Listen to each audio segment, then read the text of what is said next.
Добро пожаловать на мой канал! Сегодня будем готовить мягкие воздушные сырные маффины.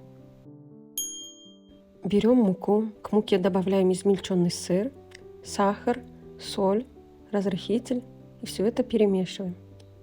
Далее добавляем кефир, растопленное сливочное масло, яйца. Хорошенько все перемешиваем до однородной массы. Затем берем форму, заполняем на 1/3 тестом. Также по желанию можете взять любые овощи для начинки.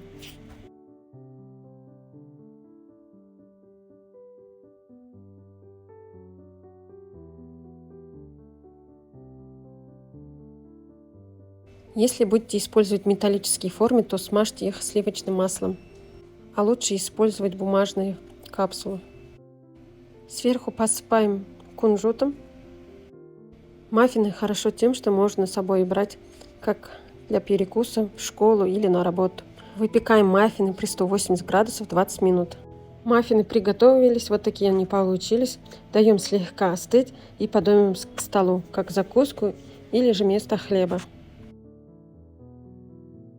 Обязательно попробуйте приготовить. Если вам понравился рецепт, не забудьте поделиться с друзьями. Приятного аппетита!